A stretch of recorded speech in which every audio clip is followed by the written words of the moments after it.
The seventh stage, Pilgrim's Progress. Now in my dream I watched Christian press forward on his journey, but not alone. For now he was joined by another pilgrim by the name of Hopeful.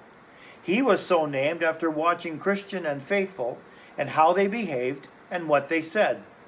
Hopeful joined Christian, and the two of them entered into brotherly covenant and agreed to be companions because of the testimony to the truth Hopeful had witnessed, especially during the suffering Christian and Faithful had endured at the fair.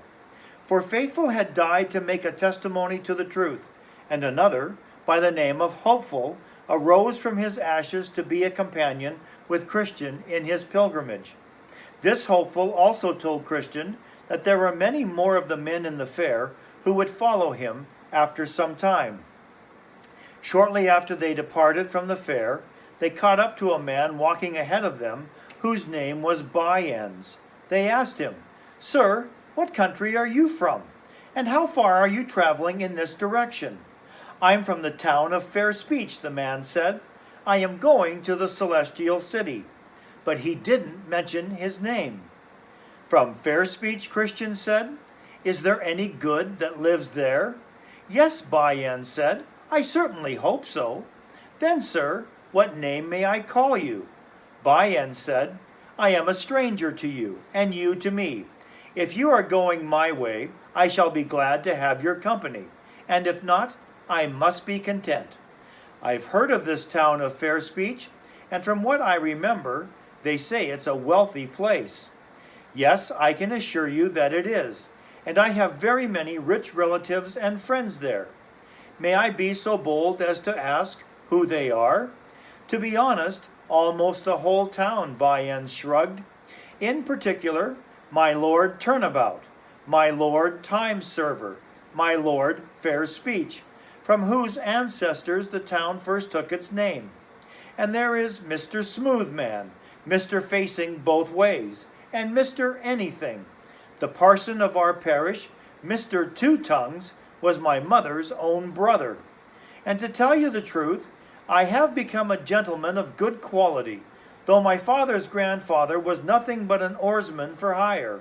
He would look one way and row another. I gained most of my estate by the same occupation." "Are you a married man?" By-ends nodded.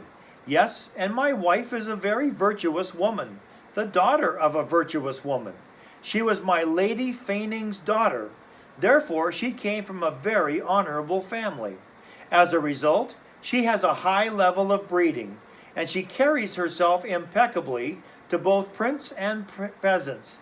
It is true our religion somewhat differs from those of the stricter sort, but only in two small points. First, we never strive against the wind and tide. Second, we are always very fervent in following religion who parades silver slippers. We love to walk with him in the street when the sun shines and the people applaud him." Then Christian stepped a little to one side to speak with Hopeful. "It comes to mind that this fellow is in fact By-ends of Fair Speech, and if it is true, we have quite a scoundrel in our company, the likes of which is often found in all these parts." Hopeful said, "Ask him to be sure. I would think he shouldn't be ashamed of his name." So Christian sidled up to By-ends once again and said, "Sir, you talk as one who knows more than all the world, and if my guess is right, I surmise your name to be Mr. By-ends of Fair Speech. Is it not so?" "This is not my true name," the man said, "but it is a nickname given to me by some who could not put up with me." He let out a sigh. "I must be content to tolerate it as a reproach, just as other good men have done before me." Christian didn't let the subject rest. "But were you responsible for situations that caused men to call you by this name?" "Never, never. The worst I ever did that might have caused them to give me this name was when luck was on my side. I made profitable judgments at the right time. But if I'm to be criticized for these times that are by chance, then I choose to count them as blessings rather than to let the hatred of such men force me to bear a malicious load of hatred." Christian's eyes narrowed. I was sure you were the man I had heard about, and to be honest, I fear this name more appropriately belongs to you than you might want us to think. Bayen's dismissed the comment with a wave of his hand. Well, you can think whatever you like. I can't help what you think.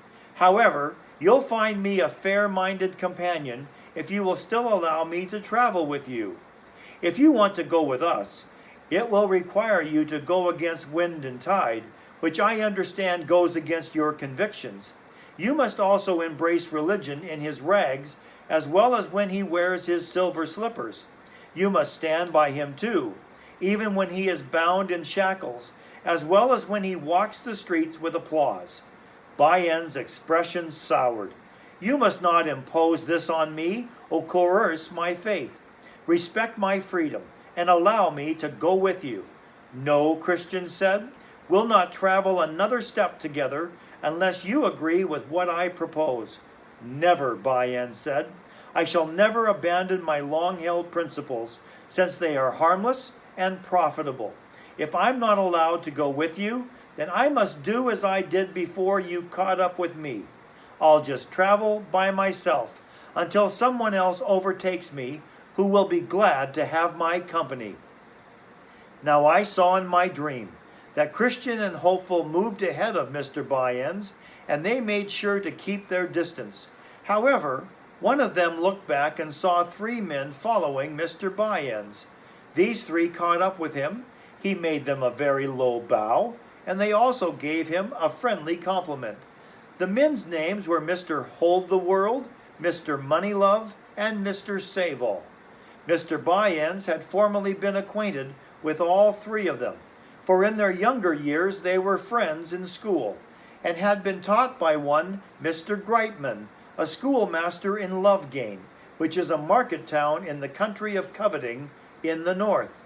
This schoolmaster taught them the art of getting, either by violence, cheating, flattering, lying, or putting on a guise of religion. These 4 gentlemen had attained much of the art from their master, and had each become a master who could have run such a school themselves. Well, when they had greeted each other, Mr. Moneylove said to Mr. Bayen's, "Who are they up there on the road ahead of us?"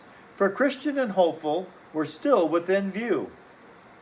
Bayen said, "They are a couple of men from a distant country who, to their way of thinking, are going on pilgrimage." Mr. Moneylove looked slightly confused. "That's unfortunate. Why didn't they stay? So we might enjoy their good company. For I should hope we are all going on pilgrimage." "I agree," Bayen said. "But the men walking ahead of us are so rigid, and they are in love with their own ideas. As a result, they don't really value the opinions of others. Even if a man is godly, if he doesn't jump in with them in all things, they quickly thrust him out of their company." Mr. Save-All said, "That's bad, but we read of some who are excessively righteous, and such men's rigidness obliges them to judge and condemn everyone except themselves. But tell me, what and how many were the things in which you differed? Why, they in their headstrong manner believe it is their duty to rush ahead on their journey in all types of weather, while I am in favor of waiting for wind and tide. They are for risking all for God in an instant, and I am for taking advantage of all I can to secure my life and property. They hold on to their beliefs, even though all other men oppose them. But I am for religion that is tolerant of the times and not a threat to my safety. They are for religion when he dresses in rags and is considered contemptible, but I am for him when he walks in his silver slippers, in the sunshine, and with applause." Mr. Hold the World held up his hand. "Yes, but hold on a moment, my good Mr. Bayen's. For my part, I can only consider him a fool who has the freedom to keep what he has, but is so unwise as to lose it. Instead, let us be wise as serpents. It is best to make hay while the sun shines.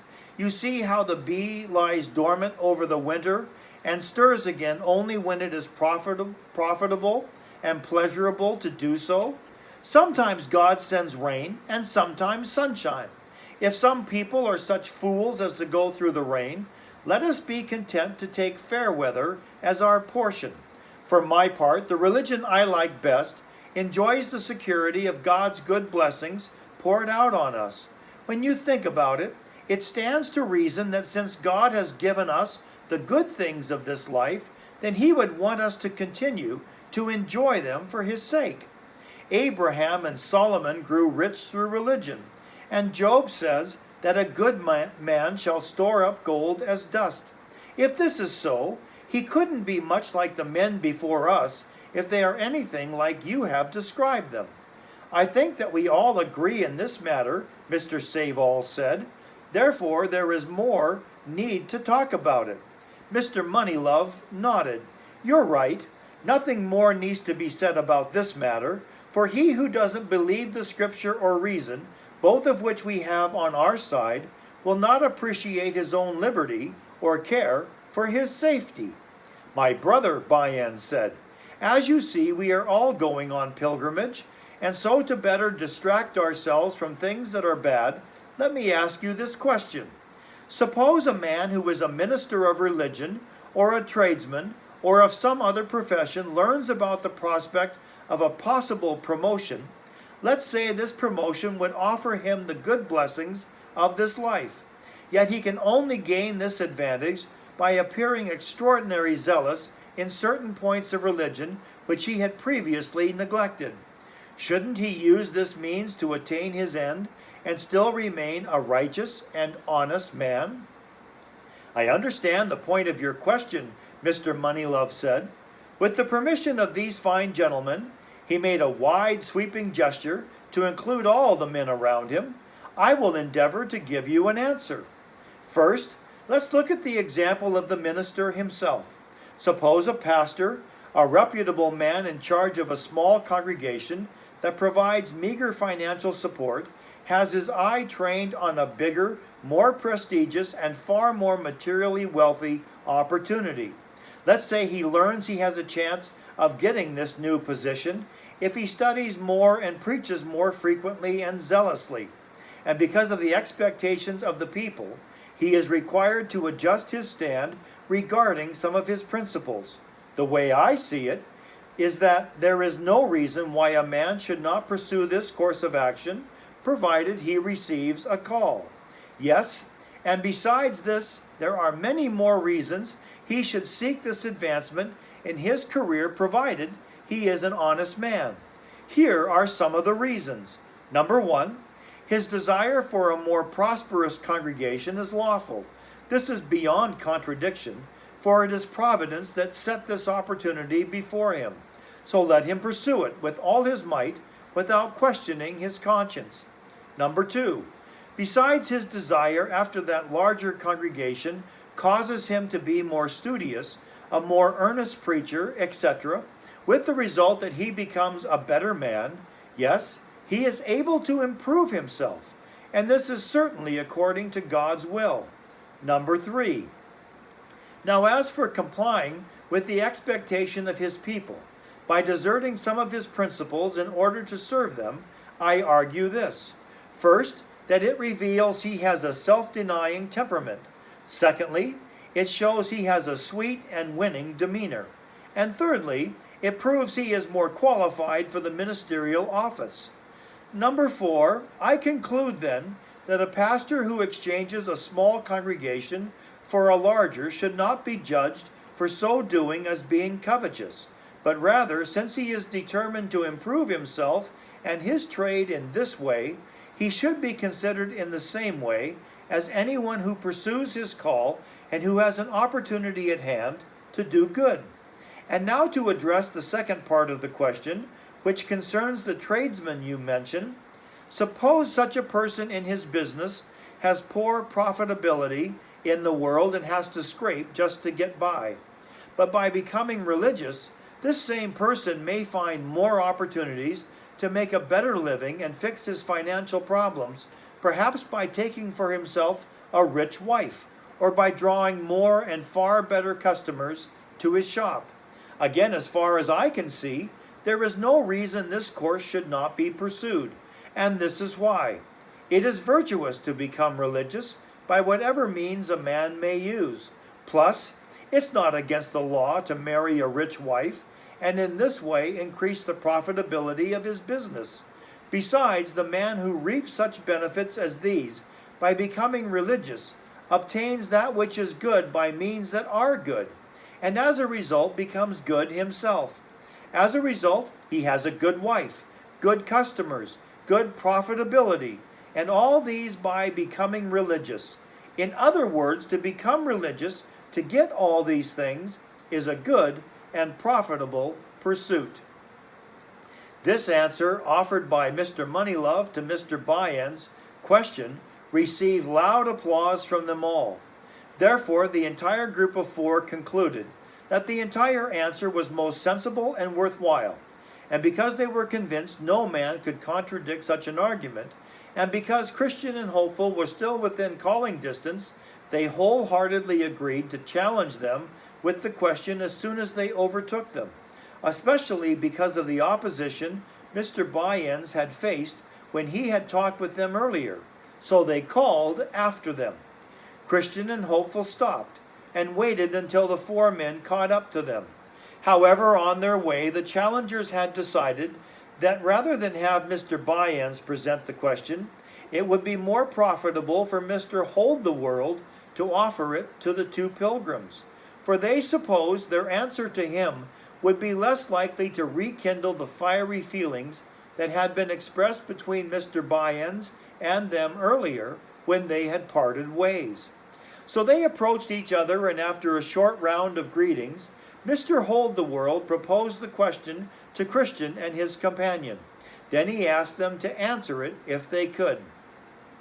Christian didn't hesitate to answer. He said, "Even a babe in religion could answer 10,000 questions such as this one, for it is unlawful to follow Christ for loaves of bread. How much more detestable is it to make of a man in religion a fake cover and decoy used just to get and enjoy the things of this world?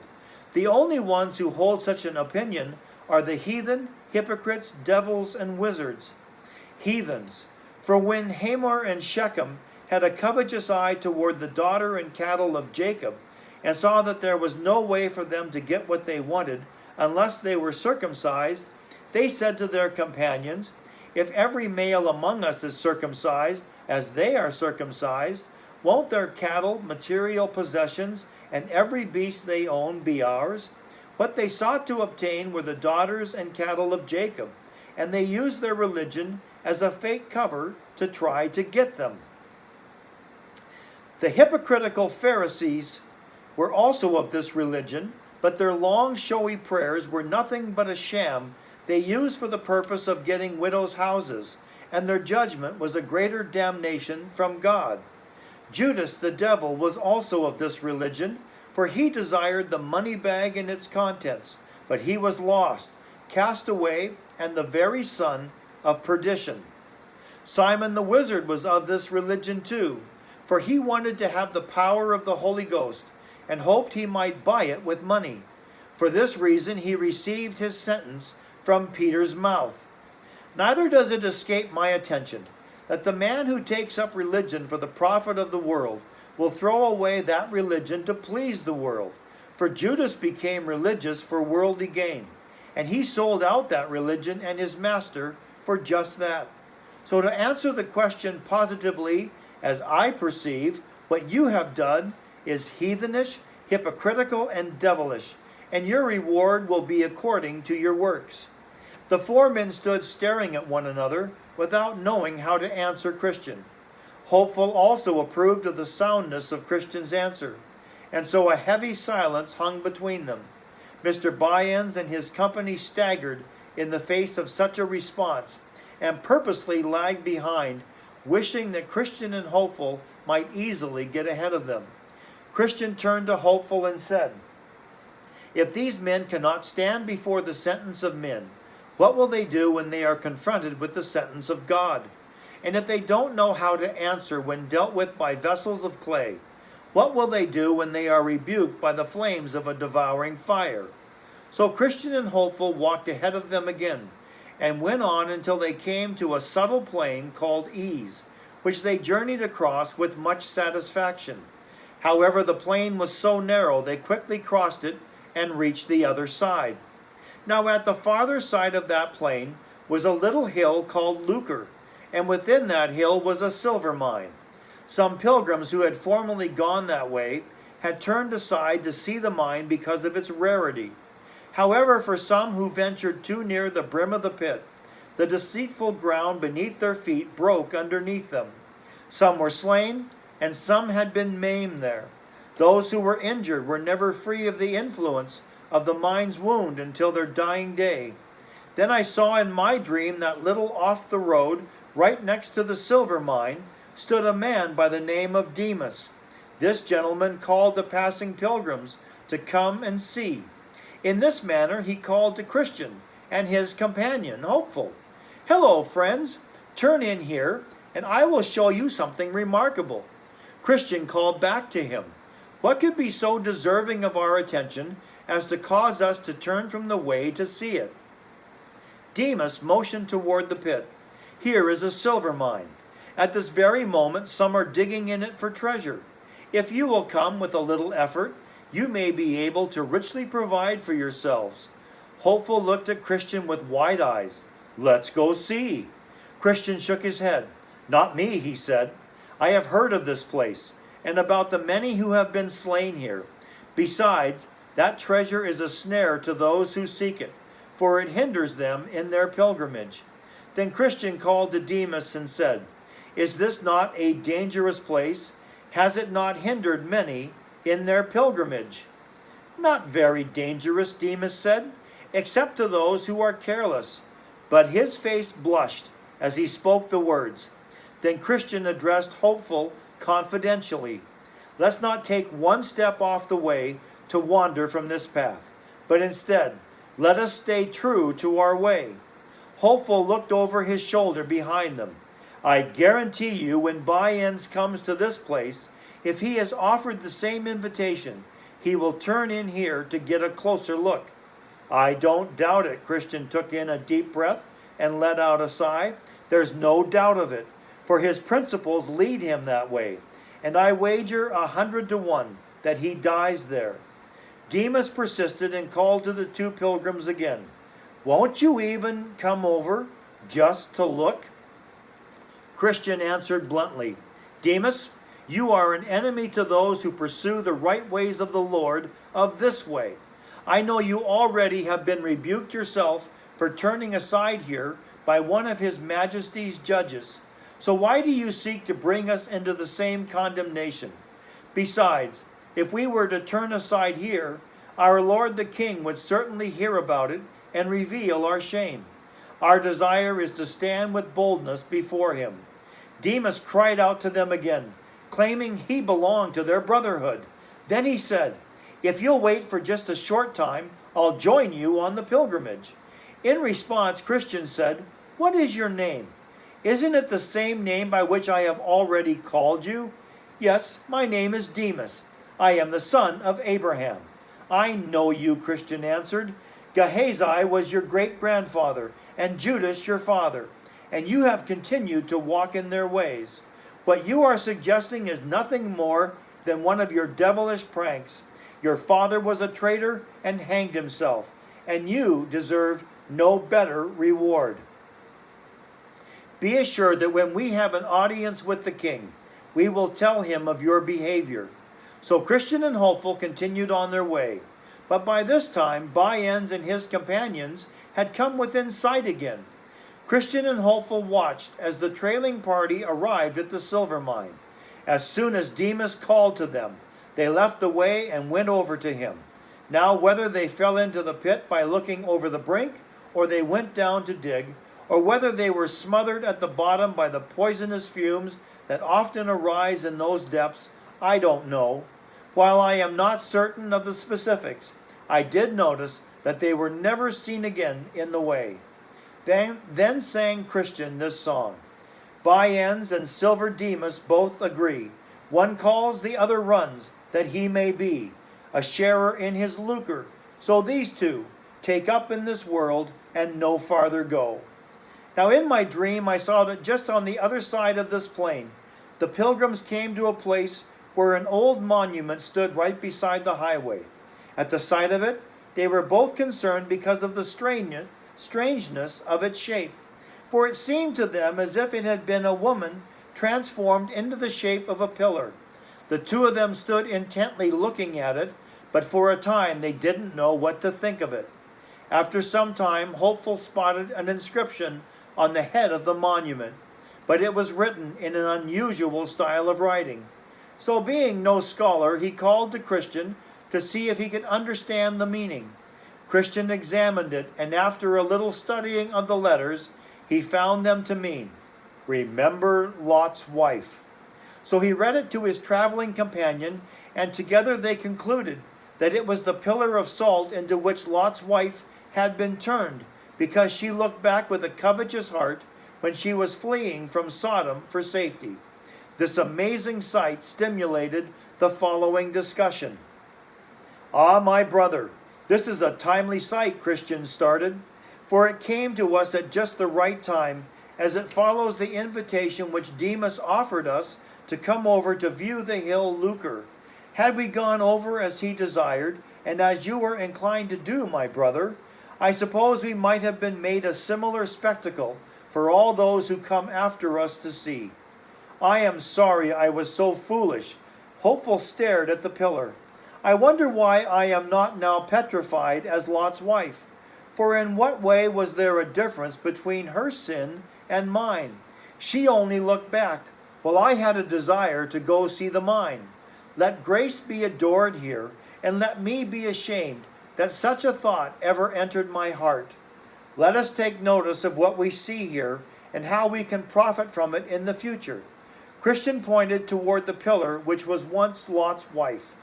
This woman escaped one judgment, for she did not suffer the destruction of Sodom. Yet she was destroyed by another, as we see here. She was turned into a pillar of salt. Hopeful nodded, "True, and may she be both a warning and an example to us. A warning that we should shun her sin, and an example of what judgment will overtake anyone who does not heed the warning. In the same way, Korah, Dathan, and Abiram, with the 250 men who perished in their sin, were also an example to others to beware. But above all, I ponder one particular thing. How is it that Demas and his friends can stand so confidently over there looking for treasure, while this woman did nothing but look behind her? For we do not read that she stepped 1 foot out of the way, and yet she was turned into a pillar of salt. The judgment which overtook her remains as an example to all who see it to this day. And truly all they have to do is lift up their eyes, and they can't help but see her." Christian looked thoughtful. "It's an astonishing thing to contemplate, and it indicates that their hearts have grown desperate in this case. It is fitting to compare them with one who picks pockets in the presence of the judge, or the thief who cuts purse strings under the shadow of the gallows. It is said of the men of Sodom, that they were sinners exceedingly, because they were sinners before the Lord, that is, in his sight. And yet he had shown them kindnesses, for the land of Sodom was like the Garden of Eden. Remember that Lot looked around and saw that the whole plain of the Jordan toward Zoar was well watered, like the garden of the Lord, like the land of Egypt. Therefore, this provoked him all the more to jealousy, and made their plague as hot as the fire of the Lord out of heaven could make it. It is reasonable to conclude that those who sin in the sight of God, and in spite of such examples being set continually before them to warn them, still do the opposite. People such as these must be judged with the greatest severity."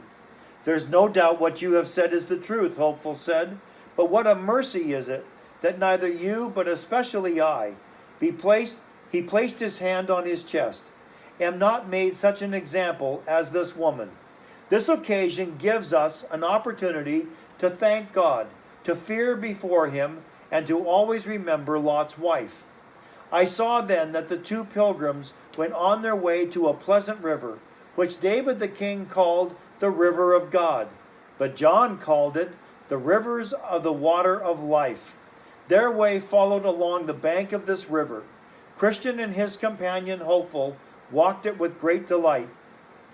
They also drank of the water of the river, which was pleasant and refreshing to their weary spirits. On the banks of this river, on both sides, stood green trees with all kinds of fruit, and they ate the leaves to prevent gluttony, and which offered other medicinal benefits. On either side of the river, there was also a meadow, dotted with lilies and curiously beautiful. It was green all year long. In this meadow they lay down and slept, for in this place they could lie down safely. When they awoke, they gathered fruit from the trees and drank of the water of the river again, and once again lay down to sleep. They did this for several days and nights. Then they sang, "Behold how these crystal streams do glide, to comfort pilgrims by the highway side. The meadows green, besides their fragrant smell, yield dainties for them, and he that can tell what pleasant fruit, yes, leaves these trees do yield, will soon sell all, that he may buy this field." So when they were willing to go on, for they weren't as yet at their journey's end, they ate and drank and departed. Now I beheld in my dream that they had not journeyed far when the river divided and began to flow in two different directions. They were sorry to see it, for they dared not go out of the way. Now the way led away from the river and was rough, and their feet grew tender because of their travels. So the souls of the pilgrims became more and more discouraged because of the ruggedness of the way. Still they went on and wished for a better way. A little ahead of them, to the left of the road, stretched a fenced meadow accessed by a stile. That meadow is called Bypath Meadow. Christian said to Hopeful, "If this meadow lies alongside our way, let's cross over into it." So he walked over to the stile to investigate and saw that a pathway on the other side of the fence seemed to run parallel with the way. "It's exactly what I wished for," Christian said, as he pointed to the path on the other side of the fence. "Here the going is much easier. Come on, Hopeful, let's cross over." "But," Hopeful said, as his mouth screwed to one side, "what if this path should lead us out of the way?" "That's not likely," Christian said. "Look, doesn't it run alongside our way, but just on the other side of the fence?" So Christian's argument persuaded Hopeful, and he followed him over the stile. Once they had crossed over and were walking on the parallel path, they found it much easier on their feet. Besides that, they spotted a man walking the path ahead of them. His name was Vain Confidence. They called after him and asked him where that way led. He said, "To the celestial gate." Christian smiled at Hopeful. "See, didn't I tell you so? With this advice, you can be sure we are going the right direction." So they followed Vain Confidence, who went before them. But once night fell, it grew very dark. In fact, it was so dark they could no longer see the man walking before them. The man himself, Vain Confidence by name, could not see the way before him either, and he fell into a deep pit. This pit was dug in that place purposely by the prince of those grounds to catch vainglorious fools, so they would be dashed to pieces. And so it happened to Vain Confidence when he fell. Now Christian and Hopeful heard him fall, so they called out to him to figure out what had happened. But there was no answer, only a groaning. Hopeful said, "Where are we now?"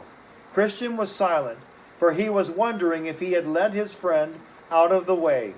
And now it began to rain with thunder and lightning in a most dreadful manner. Water rose and began to flood the path. Hopeful groaned inwardly and said, "Oh, if only I had stayed on the way." "Who could have thought that this path would have led us out of the way?" Christian asked. Hopeful said, "From the beginning I was afraid that this would happen, and so I gave you that gentle warning. I would have spoken a little more directly, but you are older than me in the faith. Good brother, please don't be offended. I am sorry I have brought you out of the way, and exposed you to such impending danger. I plead with you, my brother, forgive me. I did not act with evil intent. Be comforted, my brother, for I forgive you, Hopeful answered, and I also believe that this shall work out for our good. Christian said, I am glad I have a merciful brother traveling with me, but we must not stand here like this. We must try to go back to the right way. In that case, brother Christian, let me lead the way. No. Christian reached out in the dark and placed his hand on Hopeful's arm. If you please, let me go first. Then if we happen to run into any danger, I will encounter it first, since I am the one responsible for leading us out of the way. No, said Hopeful over the sound of rising water, you shall not go first, because your mind is troubled, and for this reason it may lead you further out of the way. Then for encouragement they heard the voice of one saying, Let your heart be set toward the highway, even the way that you formerly went. Turn and go back again. But by this time the flood waters had risen much higher and made the way back very dangerous. Then I understood that it is easier to go out of the way when we are in it than it is to go in when we are out. Yet the two pilgrims made every effort to go back. It was so dark and the flood so high that in their attempt to go back, they could have easily been drowned 9 or 10 times. They could not, with all the skill they had, get back to the stile that night. Therefore they finally found refuge under a little shelter. They sat down there till the break of day, but being weary, they fell asleep. Not far from the place where they lay, there was a castle called Doubting Castle. The owner of it was Giant Despair, and it was on his grounds they now slept. And so early in the morning, when the giant got up and walked up and down in his fields, he caught Christian and Hopeful asleep on his property. With a grim, surly voice, the giant ordered them to wake up, and he asked, Where are you from? And what are you doing on my property? The two explained they were pilgrims who had lost their way. Then Giant Despair said, You have trespassed against me by trampling upon and lying on my grounds. Therefore, you must come along with me. So Christian and Hopeful were forced to go with the giant, because he was stronger than them. As they walked along, they had very little to say, for they recognized their current circumstances were their fault. The giant drove them ahead of himself, and eventually secured them in a very dark dungeon in his castle. The spirits of the two prisoners found the dungeon to be nasty and stinking, but here they lay from Wednesday morning until Saturday night, without receiving one bit of bread or drop to drink. They remained in the dark all that time, and no one even came to ask how they were. Therefore they found themselves in this evil place, far from friends and acquaintances. Christian's sorrow multiplied in this place, because it was through his hasty advice that they were brought into this distressing state of affairs. Now Giant Despair had a wife, and her name was Diffidence. So when the giant went to bed that evening, he told his wife what he had done, explaining that he had taken a couple of prisoners and thrown them into his dungeon for trespassing on his grounds. Then he asked for advice. What do you think I should do with these prisoners tomorrow? Who are they, she asked, and where have they come from? He told her, and she advised him that when he arose in the morning, he should beat them without mercy. So when he arose in the morning, he grabbed his dreadful crabtree club and went straightway down into the dungeon to the prisoners. He began to beat them as if they were misbehaving dogs, although they had shown him no disrespect. The giant continued to beat them so severely that they were no longer able to try to protect themselves or even to move upon the floor. Once he had finished, the giant walked out and left them there to commiserate over their misery and to mourn under their distress. So for the rest of that day, heavy sighs and bitter cries occupied their time. The next night, Diffidence talked with her husband again about the prisoners. When she learned that they were still alive, she advised her husband to recommend to Christian and Hopeful that they commit suicide. In the morning he went to the prisoners in the same gruff manner as before. When he saw they were in extreme pain because of the wounds he had inflicted the day before, he told them, "Since you are never likely to get out of this place, your best alternative is to make an end of yourselves. You can use a knife, noose, or poison. For why should you choose to live, seeing life is filled with so much bitterness?" The prisoners asked that he let them go. With that, the giant scowled as if he were ready to rush upon them to finish them off right then and there. But he fell into one of his fits, for he sometimes experienced seizures on sunshiny days, during which he lost the use of his hands for a time. Therefore he withdrew from the dungeon and left the prisoners to consider what they should do. Christian and Hopeful talked between themselves as to whether it would be best to take the giant's advice or not, and it led into an intense conversation. "Brother," said Christian, "what shall we do? The life we now live in this place is miserable. For my part, I don't know whether it is better to live like this or to die by our own hand. My soul chooses strangling rather than life, and the grave seems more desirable for me than this dungeon." Hopeful let out a thoughtful sigh.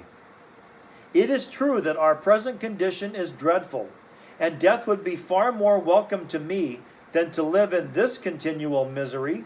However, let us consider what the Lord of the country to which we are going has said. He declares, 'You shall not commit murder,' not just to another man's person, but we are forbidden to take the giant's advice to kill ourselves as well. Also, let us consider again that giant despair does not have authority over the law of our Lord. As far as I can understand, others have been captured by him just like we have, and yet they have escaped out of his hands. Who knows if perhaps God who made the world might cause the giant despair to die, or that perhaps at some time or another in the future he may forget to lock us in, or that he may in the near future have another paralyzing fit while he is here with us in the dungeon, and then lose the use of his limbs. If that should ever come to pass again, for my part, I am determined to bolster my courage and to muster all my effort to escape from his hand. I was a fool not to have tried to do it earlier. However, my brother, let us be patient and continue to endure. The opportunity may come that could provide us with a happy release, but it shall not be by our own murders." With these words, Hopeful calmed Christian's mind for the present, so that they continued to endure the darkness that day, in their sad and doleful condition. Well, towards evening the giant went down into the dungeon again to see if his prisoners had taken his advice. But when he walked into the dungeon, he found them alive, but just barely so, because they were in such need of bread and water. Plus the brutal wounds they had received when he beat them left them unable to do much other than to breathe a little. But as I said, he found them alive, and it put him in a furious rage, and he threatened them because they had disobeyed his advice. "It will be worse for you now than if you had ever been born." At this the two terrified pilgrims trembled, and I think Christian fell into a swoon. But when he revived a little, they renewed their discussion about the giant's advice, and whether it might be best now to take it or not. Once again, Christian seemed in favor of doing it, but Hopeful made a second reply against it. "My brother," he said, "think about how valiant you have been on this journey until now. Apollyon could not crush you, nor could all that you heard, saw, or felt in the valley of the shadow of death. What hardship, terror, and amazement you have already gone through. Are you now nothing but a bundle of fears? You see that I am imprisoned in the dungeon with you, and I am a far weaker man by nature than you are. Also, this giant has wounded me as well as you, and has also withheld bread and water from my mouth. Together we mourn without the light, but still let us exercise a little more patience. Remember how you played the man at Vanity Fair, and were neither afraid of the shackles nor the cage? You weren't even afraid of bloody death. Therefore, let us at least avoid the giant's advice, and bear up with patience as well as we can. Night fell again, and the giant and his wife Diffidence were in bed. She asked him about the prisoners, and if they had taken his advice and killed themselves. They are sturdy scoundrels, he replied. They choose to bear all hardships rather than to take their own lives. Take them into the castle yard tomorrow, and show them the bones and skulls of those whom you have already dispatched, and promise them that before 2 weeks go by, you will tear them in pieces, as you have done to other pilgrims before them. When the morning arrived, the giant went to Christian and Hopeful again, and took them into the castle yard. He showed them all the bones and skulls, just as his wife had told him to do. These, he said, were pilgrims once, just as you are, and they trespassed on my grounds, just as you have done. When I saw fit, I tore them into pieces, and within 10 days I will do the same to you. Now get back down to your cell again. With that, he beat them all the way to the dungeon. They lay in the dank darkness all day on Saturday, in a most miserable condition, just like before. That night, when Mrs. Diffidence and her husband the giant went to bed, they began to discuss their prisoners again. The old giant was amazed that he could not bring them to an end either by his blows or his advice. With that, his wife replied, I fear they live in hopes that someone will come to deliver them, or that they have picklocks hidden on their person, which they hope to use to escape. I hadn't thought of that, the giant said, but since you have presented this possibility, my dear, I will search them in the morning. On Saturday, about midnight, Christian and Hopeful began to pray, and they continued in prayer until almost the break of day. A little before dawn, good Christian, as one half amazed, broke out into this passionate exclamation. What a fool I have been to lie in a stinking dungeon like this, when I could just as well walk free. I have a key in my pocket next to my heart called Promise, that will, I am sure, open any lock in Doubting Castle. That is good news, good brother. Pluck it from your pocket and try it, Hopeful said. So Christian pulled the key from his chest pocket and fit it into the lock on the dungeon door. As he turned the key, the bolt released, and the door flew open with ease. Christian and Hopeful both fled the dark cell. Then they went to the outward door that led into the castle yard. Christian tried his key, and it opened that door also. From there he made haste to the outer iron gate, for he knew he must open that gate to escape. But he struggled with that lock, for it was desperately hard. But finally the key opened it. They thrust the gate open to make their escape, but as it opened, the gate made such a creaking noise that it woke Giant Despair. He hastily left his bed and pursued his prisoners, but he felt paralysis overcoming his limbs, for one of his fits came over him again and made it impossible for him to go after them. So Christian and Hopeful hurried on until they came to the king's highway. Once again they were safe, because they were out of the giant's jurisdiction.